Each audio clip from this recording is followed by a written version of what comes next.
Hi, my name's Matt. I run 3 channels, and today I want to tell you about how I pick titles that will get clicked. So, first, what I do is I start with an idea and not a title.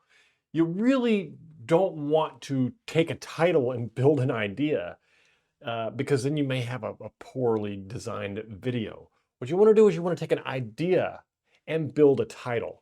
Now, how do you come up with this? You want to focus on problems, and the second piece to this is going to be that you focus on problems that people are already thinking about, they're already looking at, they already want to know the answer to. You don't create new ones. So it take those ideas, but go look for ones that already exist, that problems that are already there. Now, you can do this in a variety of different ways, and you can organize them in a variety of different ways. And we'll get into a couple of those techniques here in a little bit. Keep the titles simple and clear. You don't want to overcomplicate the title. It needs to be that when you read it, everything is perfectly clear. You don't need it. It complements the thumbnail, but it can still stand on its own. It has curiosity, but it doesn't leave you in the dark on what you're trying to solve or what you're trying to do. And sometimes this can be very difficult, and it can take a while to get a hang of doing it and doing it right.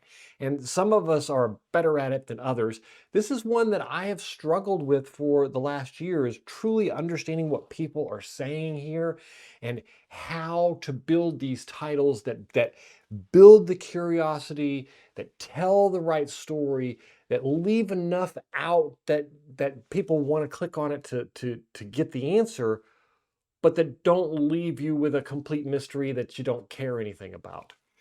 Um, Number 4 is use curiosity, but don't confuse. You can do this and what I mean by that is when you read it, if you say, huh?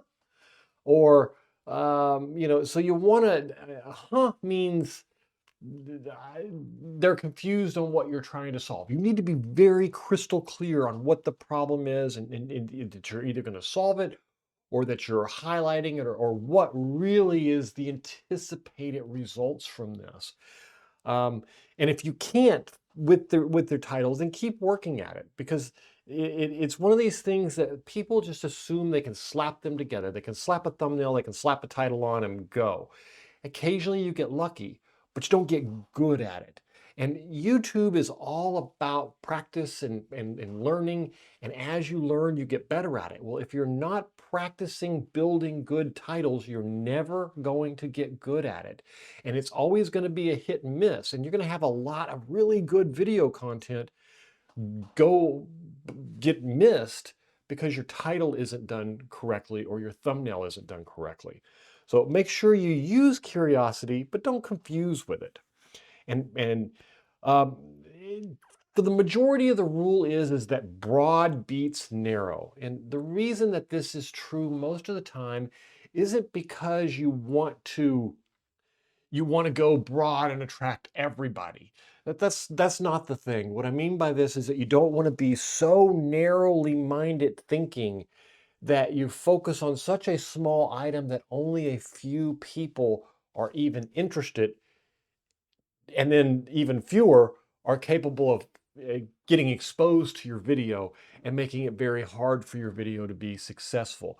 So this is one of those that is, it takes it takes a lot of practice and effort to understand how far broad is too broad and how narrow. You want to, and this is where you can go back and do some investigation online and figure out use YouTube search to understand where at in that breadth and which ones are successful. If you're talking about a nut and a bolt and a starter on a car, are people talking about the car? Are they talking about the starter and then explaining the nut and bolt? Or are they talking about the actual nut and bolt? Or are they actually just talking about the bolt? And you need to understand at what level that is. And sometimes that takes a little bit of investigating to understand, well, how far is that? Give you an example. In my solar channel, I assumed that people really wanted this in-depth installation And those videos, don't get me wrong, those are the kind of videos I have to produce sometimes in order to sell some merchandise, in order to get some equipment and do promotions for people. And if a company's paying me, then those are the type of videos they expect me to be able to produce, because they have a very narrow-minded thinking of, I want this video for these people. I want these people that are looking for this inverter to come here and watch your video. Um, Cost a lot less for me to make it than it does for them to make it. Plus, I bring that level of trust. They're just some sales team. So, but the point is that you want to be broad enough to where enough people are interested in it. So if I talk about inverters in general, on what is the best inverter to match your needs, that draws in a lot more people than get model XYZ PDQ. Let me show you how I installed it. And this is what I'm talking about when you talk about broader is better. Now, there are limits to it. You don't want to talk about the entire solar industry. You don't want to talk about every inverter for every installation, whether it's a house or an RV or a car or a van or a solar farm. But you do want to talk about a broad enough subject that you have a large enough audience that's worth making a video for. And this is where doing a little homework can serve you really well. And I encourage you to investigate every single idea that you start off with. So you do your idea and you do your homework, you do your investigation. Is this idea good? How broad does it need to be? Am I focusing on problems that I've had? Can I make a simple title make complete sense and be very clear and still leave enough curiosity that somebody says, well, I really need to know that. And then last but not least, well, second to last, is say this out loud with me: test, test, test. Test your video types, test your formats, test your subjects, test your links of videos, when I started on YouTube, everyone was telling me, oh, the perfect length is 12 minutes to 15 minutes and blah, blah, blah. And then I saw a couple of master classes out there where they were like 3 hours and somebody was getting, 100,000 views. And I'm thinking, wow, I was told that, 10 and 12 minutes is good. So I took all of my Solar Shed content, I bundled it all up, and I called it the Master Class Solar Shed. I released a 3-hour video, and believe it or not, it did as well as any of my other videos. The only difference is I got hours and hours of watch time when I was trying to qualify for monetization, which was extremely helpful. So the idea here is that one didn't take me a whole lot of effort to test and test and test and find out if it worked. It took me some time to edit things out to make them, seem seamless, like it was a really long class, but didn't have to film anything extra. I just had to spend some editing time on it. So test, test, test, that is number 6.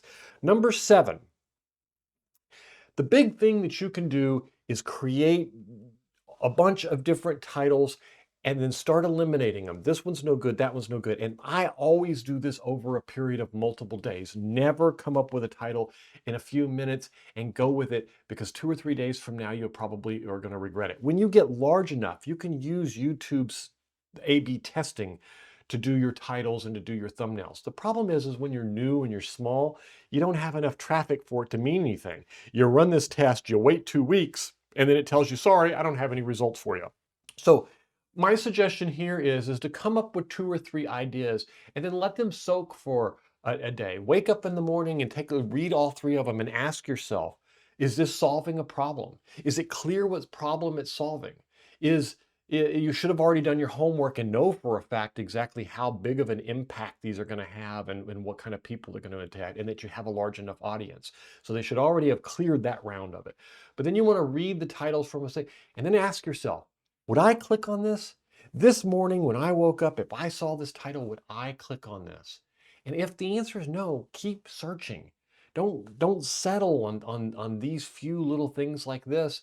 And obviously don't be a perfectionist and spend a month looking for a title on a video that you have done. At some point you have to draw the line.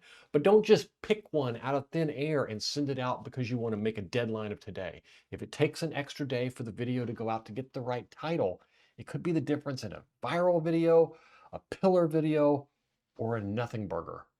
And none of us want nothing burgers. Anyway, my name is Matt. I run 3 different channels. I bring all of everything from behind the curtains out here to show you guys what I'm doing to make things successful and how I fail so that you don't have to repeat my mistakes. I'm hoping you'll join me for this journey by subscribing so that you don't miss a single video and that we can grow together. And hopefully I'll see you on the next video. Talk to you then.